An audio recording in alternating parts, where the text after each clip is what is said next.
All right, recording. So hi you guys and welcome to my channel. I'm back with a new video and we're gonna check out some basketball. I see Michael Jordan, Steph Curry here in the thumbnail. This video is called NBA Fans Aren't Ready to Hear the Truth. So we're gonna see. I'm not gonna ramble. Let's get straight into this video and see what it's about. My baby don't mess around if she knows okay.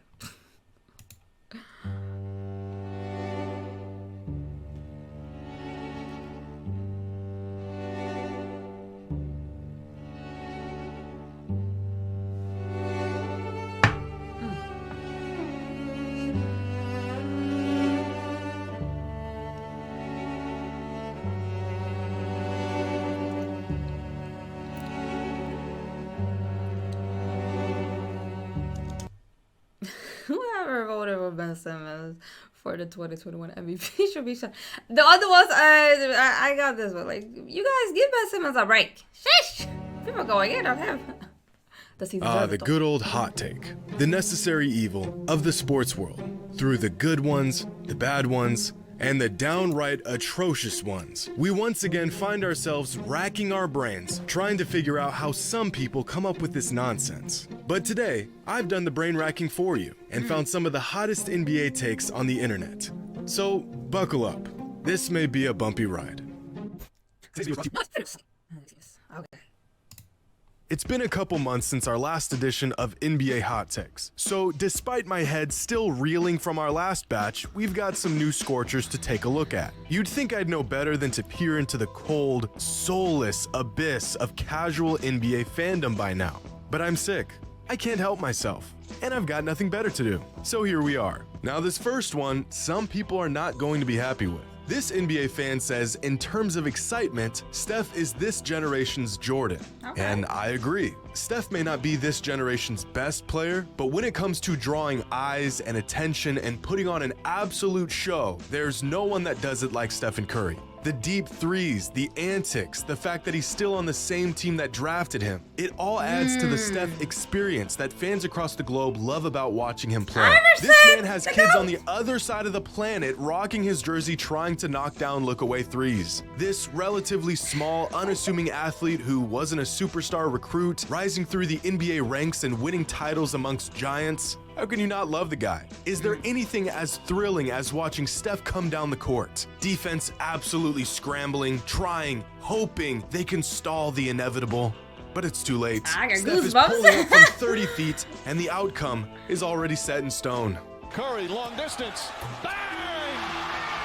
There's just nothing like it. The fans love Steph. He's the people's champ. And I agree that in terms of excitement, he is this generation's Jordan. Now, with Nikola Jokic making a run for his third straight league MVP, the man is on track to making NBA history. But with all that success has come more scrutiny for his shortcomings. Some of these critiques are absolutely ridiculous, and some might be warranted. A couple days ago, Stephen A. Smith said that Jokic potentially winning back-to-back-to-back league MVPs, despite his lack of playoff success, is almost criminal, questioning the validity of his awards. And like many fans of the NBA, this guy feels that this criticism of Jokic isn't fair because he's always made the most of what he's been given in the playoffs year after year. And I understand this line of thinking. I mean, the MVP is a regular season award after all, so the playoffs really shouldn't be brought up in this discussion. But it is, and it always has been. Since the beginning of time, NBA fans have used the playoffs as a bit of a litmus test to try to validate or invalidate regular season MVPs. It's practically a rite of passage for any all-time great player. And Nikola Jokic should be no exception of this. Must we not forget, Giannis was getting eviscerated for coming up short in the postseason after winning back-to-back MVPs, or when people called LeBron a choke artist for winning 2 MVPs but failing to win a championship, or when Kobe was stiffed out of possibly multiple MVPs because the Lakers just weren't a real contender at the time. You can give me all the excuses in the world, and it won't really make a difference because no other all-time great player was granted any excuses either. Nice. If a player wants to ascend to all-time great status, he will be held to an all-time great standard. The man is on track to winning his 3rd straight MVP, and he hasn't even made the NBA Finals. This is unprecedented. Now, is this criticism unjust? Maybe, but why should Jokic be spared from intense criticism when no other great player was? We've seen voter fatigue and narratives and postseason failures prevent countless players from winning the regular season MVP. Why is Jokic exempt from this same standard? Once a player receives a certain level of praise, no excuse will be sufficient in explaining why they haven't won a ring, or even come close for that matter. This is how it's always been, and I completely disagree with this take. Now, just a couple days ago, the thing is, like, I'm torn in conversations like this because, to me, I'm more looking at the individual. I'm the kind of person who would say, like, even though, you know, you didn't win a trophy, this and that, like, individually, you're amazing. It's unfortunate that you were not on the team good enough to back your talent up and win something.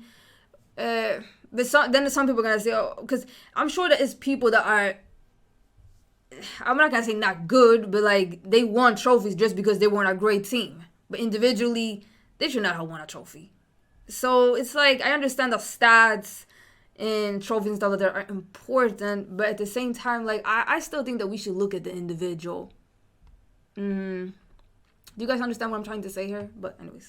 Damian Lillard put on an absolute clinic when he scored 71 points against the Rockets. 71 points. The man hit 13 threes and was a perfect 14 for 14 from the line. He did it all. I mean, this was a masterpiece from Dame. But leave it up to NBA fans to find the fault in this performance because, according to some fans, Dame's 71 points weren't all that impressive since he did it against one of the worst defensive teams in the league.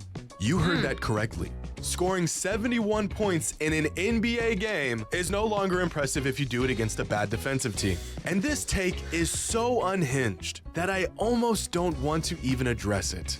But I'm going to anyways. Now, I'm gonna let y'all in on a little secret, but you can't tell anyone I told you this. Most big games throughout NBA history are against bad defensive teams.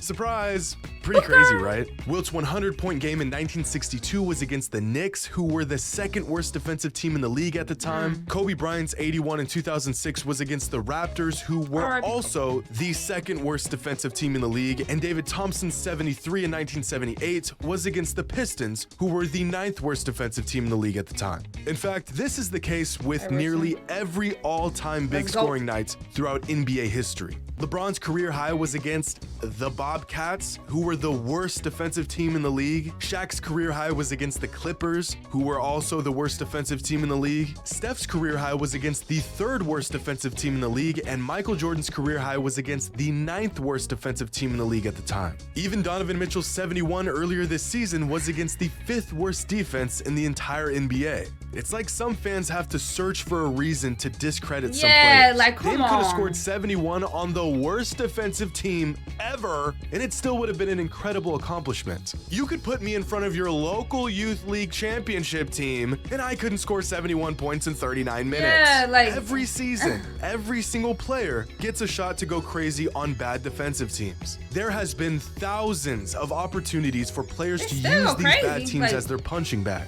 and yet only 3 players have ever topped this 71-point explosion from Dame. This performance was historic, and this take is horrendous. Now, this fan here says Michael Jordan is sensitive, but he gets a pass because he's good at basketball. And I agree with half of this take. Michael Jordan was sensitive. People will excuse his behavior as competitive, but everyone in the NBA is competitive. Jordan couldn't take criticism whatsoever. In fact, his famous quote is literally a statement of how things people did and said about him really got to him. But he didn't get a pass just because he was good at basketball. He gets a pass because every time someone pissed him off, he always went out and proved them wrong. They said Clyde Drexler was his equal. He didn't like that, and so he went out and stomped the man in the NBA Finals. They said he wasn't as good when he came back from his first retirement, so he added that to his list of reasons to be an absolute menace and three-peated for the 2nd time. you can be as sensitive as you want if you back it up. Exactly. I think most NBA fans would consider Kevin Durant sensitive, but if he followed up his tweets with more championships and absolute dominance over the NBA for the rest of his let them be sensitive. Shish. Career. People are so sensitive talking about they're sensitive. Those tweets would be an afterthought. Not funny. Now, our last take is a scorcher. And not even for a split second does it add up in any way, shape, or form. This NBA fan says, back then, we used to celebrate three-peats. Now kids are out here celebrating 4 titles in 10 tries and call it greatness.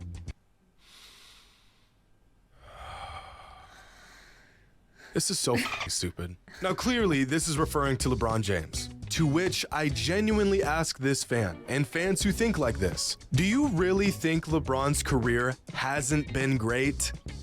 I mean, he's still going crazy. Really? Is it possible that we can celebrate any ring that any player wins at any time? Or has the bar been established so high that if you aren't three-peating, it isn't truly greatness?